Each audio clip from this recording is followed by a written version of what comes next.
Hi, it's Victor Kim, and welcome to our midweek meditation.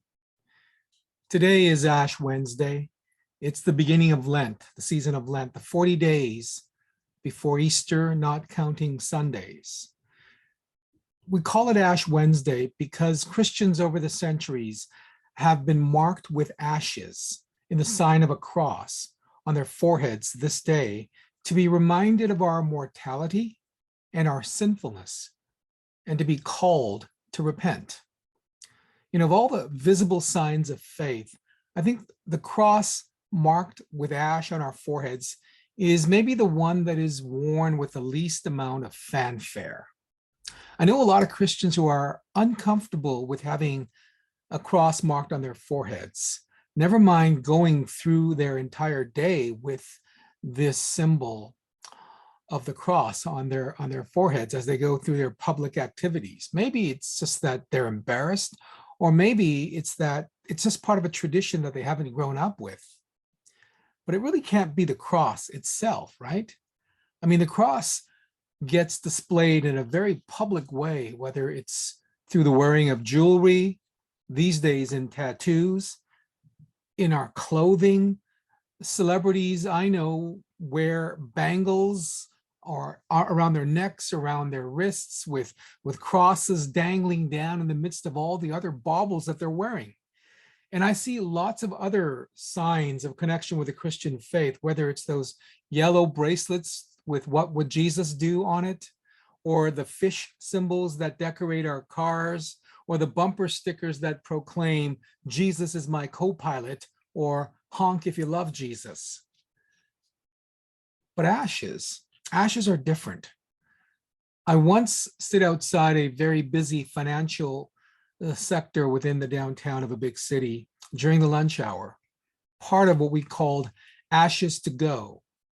We recognized that people were working and lots of them couldn't find time to come down to the church to actually have a service during Ash Wednesday. So we decided that we would go to where they worked. We would go to them. So there I was, standing in my dark black winter jacket and this purple stole on top, and with my clerical collar. And I had a bowl of ashes with me. We had a sign that said "Ashes to go." It's Ash Wednesday. And I stood around and waited for people to come and ask for the imposition of ashes. And I think for that entire hour, only about 6 people came up to me asking for ashes, including one who was actually a friend of the family, a friend of mine, who had no idea that I was going to be there. I had no idea he worked there. And he came down for his lunch break, said, "Victor, what are you doing here?" I said, "I'm doing ashes to go." And he said, "Well, okay, you can mark me." And so I did. But I think all the other people that came and asked to be marked with the ashes were women. And mostly, I believe they were all Asian in background, probably all Roman Catholics. Not a lot of people wanting to be marked with ash, then go back to their boardrooms or their offices or their trading floors. Something about being marked with ash that compels us to lower our heads, And maybe that's a good thing, eh? Maybe that's a good thing, and the most appropriate way to start the season of Lent. In the Gospel according to Matthew, during the Sermon on the Mount, Jesus warns those who are listening about practicing your piety before others in order to be seen by them.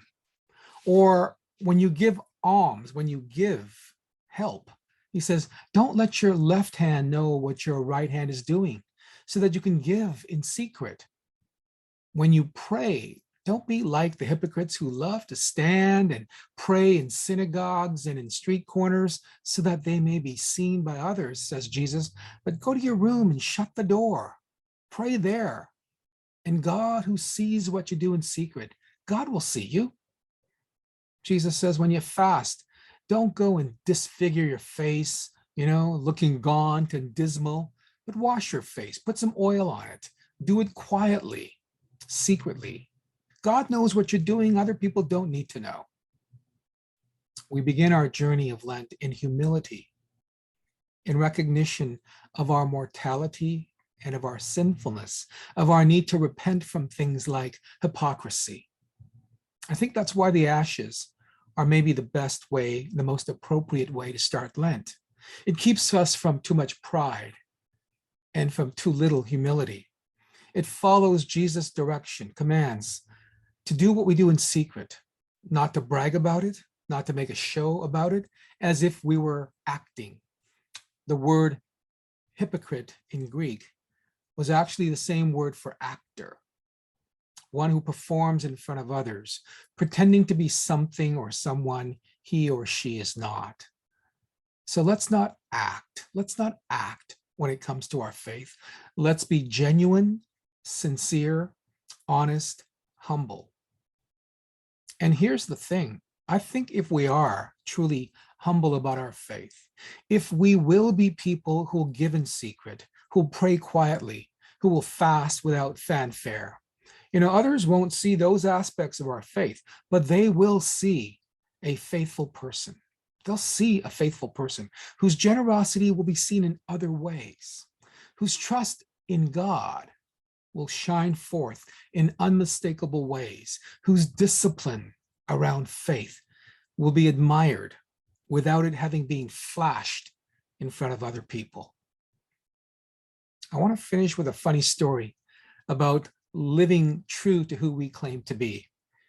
John Ortberg shares this story, and he says, there was a man who was being tailgated by a woman who was in a very, very big hurry. And he comes to this intersection, and as the light turns yellow, he stops rather than going through, which makes the woman behind him in the car even more angry. She goes ballistic. She honks her horn at him. She opens her window and leans out and yells all sorts of profanities, and her frustration is demonstrated in no uncertain terms. She just rants and she gestures. While she's in mid-rant, someone taps her on the window. She looks up and sees a policeman. He invites her out of the car and then takes her down to the police station, where she is searched and fingerprinted and put in a holding cell. A little later, he comes back and releases her, and he returns her personal effects and says, "Listen, I'm very sorry for the mistake, ma'am. I pulled up behind your car while you were blowing your horn, using bad gestures and profane language. And I noticed on the back of your car, the 'What Would Jesus Do' bumper sticker, the 'Choose Life' license plate holder, the 'Follow Me to Sunday School' window sign, and the Christian fish emblem on your trunk. And I naturally assumed that you must have stolen the car because you couldn't be the same person that owned this car." The world gets tired of people who have Christian bumper stickers on their cars, Christian fish signs on their trunks, Christian books on their shelves, Christian stations on their radios, Christian jewelry around their necks, Christian videos for their kids, and Christian magazines for their coffee tables, but don't actually have the life of Jesus in their bones or the love of Jesus in their hearts. So this journey, this Lent, may our Lenten journeys help us to be a people who will be authentic, who will follow the life and who will live the love of Jesus in all that we are. My friends, as you begin this season of Lent, as you begin this journey to the cross, I pray that God's strength, God's love, God's call for us to reflect, to be convicted, to repent, would be with each and every one of us. Listen to this beautiful musical meditation by our music director, Jannie Burdeti, and we'll see you again soon. God bless.